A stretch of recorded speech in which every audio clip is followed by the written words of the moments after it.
I do feel that outrage. You do not. Do you? Because if you did, Do you would not support sanctuary jurisdiction. Do you feel the outrage about Alex Reddy and Renee Good? You should be ashamed of yourself. You don't belong in this committee. You should get the hell out of here. You don't understand the rules of the committee. You don't understand the Constitution. You're a disgrace. Full of it. Mr. You're Raskin, an absolute disgrace supporting sanctuary policies. Say one word about Get rid of sanctuary Alex Reddy and Renee Good. I did. I wrote a whole New York Times op-ed about it. You should be absolutely ashamed of yourself for not opposing sanctuary policies that resulted in their daughter's death.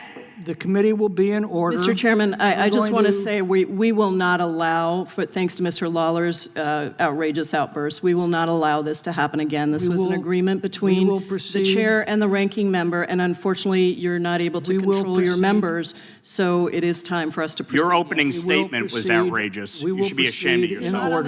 I yield back. Get off of it. You should be ashamed. Get the hell out of here. A congressional hearing on sanctuary cities just exploded. A grieving mother sat feet away as lawmakers screamed across the room.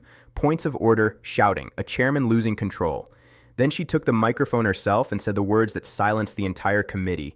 When your child is in a coffin, there's no but. Watch what happened. 1 year ago, Mr. Abraham sat in the House Oversight Committee hearing as Illinois Governor J.B. Pritzker defended his administration's sanctuary policies. I had the opportunity to address that committee and question the governor.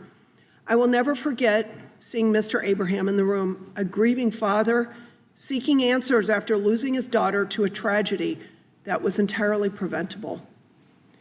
As he will share with this committee, the Illinois governor's refusal to enforce our nation's immigration laws contributed to the death of his youngest child. Katie Abraham, who has been described by her father as having a beautiful soul and a large personality, was killed in the early hours of January 19, 2025, by an intoxicated illegal alien who crashed into the car carrying Katie and her friends. Despite unimaginable grief, Joe Abraham chose courage over silence. He has become a powerful advocate not just for Katie, but for families across America who believe their voices are being ignored, and for the victims whose stories deserve to be heard, and for Americans who expect their government to fulfill the most fundamental responsibility to protect its own citizens. You could not have picked a better witness, Mr. Chairman. Joe will provide this committee with a first-hand account of the consequences of the left's sanctuary policies and why we must never forget its victims. Mr. Chairman, thank you. Gentlelady yields back. Now recognize Mr. Lawler to introduce Mrs. Gorman. Thank you, Mr. Chairman, and thank you for having me at this important hearing. I'm here today to introduce Jessica Gorman. Jessica should not be here today. She should not be testifying before Congress. She should be back in New York with her daughters, Madeline and Sheridan, enjoying a quiet Tuesday afternoon in the summer. But unfortunately, Jessica is here with us today. And she's here because just a few short months ago, her beautiful daughter, Sheridan, was shot and killed in Chicago by an illegal immigrant. I cannot say it loud enough or clear enough, but this nation and this Congress owes you an apology. We are sorry to you, to Tom, and to Madeline. I didn't know Sheridan personally, and that's a tragedy.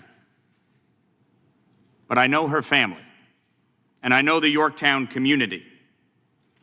I know that she was a kind and compassionate young woman who cared about her community and had a bright future ahead of us. And I know without a doubt in my mind the incredible things she would have done with her life should she had been given the chance.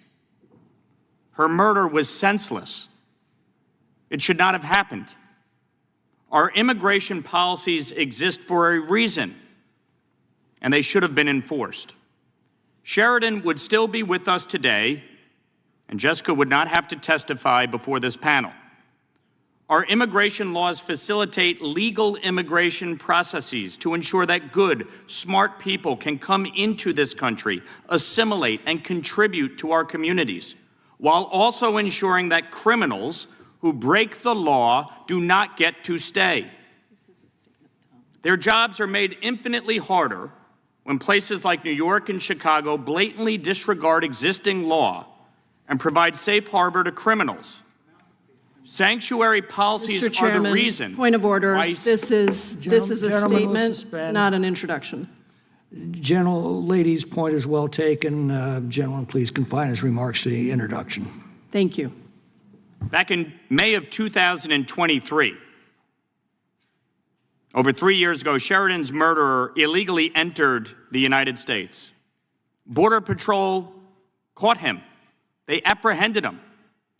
But then, because of the Biden administration's ludicrous open border policies, he was released into our country. A month later, he was arrested for shoplifting in Chicago.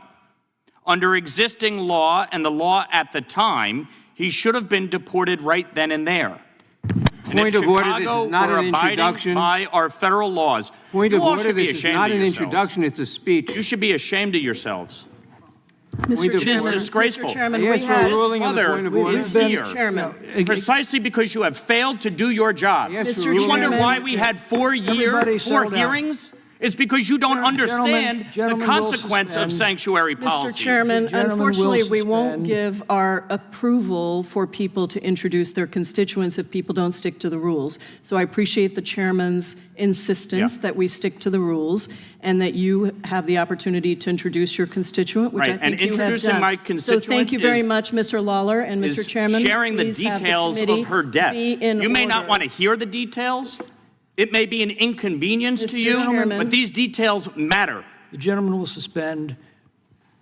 We have an agreement with the minority that the introductions will be introductory only. So if I could just ask for the gentleman to make that introduction and conclude. Sure.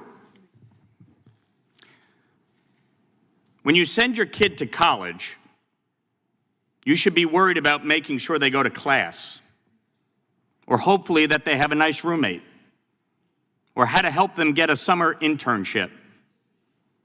Not worried that illegal immigrants are shooting them while they're out with their friends looking at the Northern Lights. It is shameful that we are here. Not because this is the 4th hearing, but because we need to have 4 hearings to make people understand the real-life consequences of the disastrous sanctuary city policies. So while some of my colleagues may not want to hear the truth, the same outrage you feel about Renee Good and Alex Preddy, Mr. you should Chairman, feel about would you Sheridan Gorman please and end Laken Riley this- and every Angel end this family in statement? this country. And that's where the hearing ended, but the debate is nowhere near over. On one side, families like the Gormans and the Abrahams demanding answers, saying these tragedies were 100% preventable.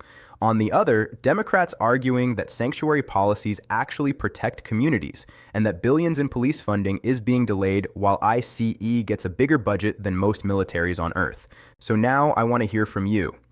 Was Mrs. Gorman right that following existing federal law would have saved her daughter's life? Or does Sarah Pierce have a point that pulling agents off child exploitation and trafficking cases is making everyone less safe? Drop your honest opinion in the comments below. I read every single one, and some of the best discussions on this channel happen right down there. If this video opened your eyes to what's really happening inside these hearings, hit that like button. It genuinely helps this video reach more people who need to see it. And if you're new here, subscribe and turn on the notification bell because we cover the moments from Washington that the mainstream news cuts out. The full, unfiltered exchanges, the parts they don't want you to see. Thanks for watching, and I'll see you in the next one.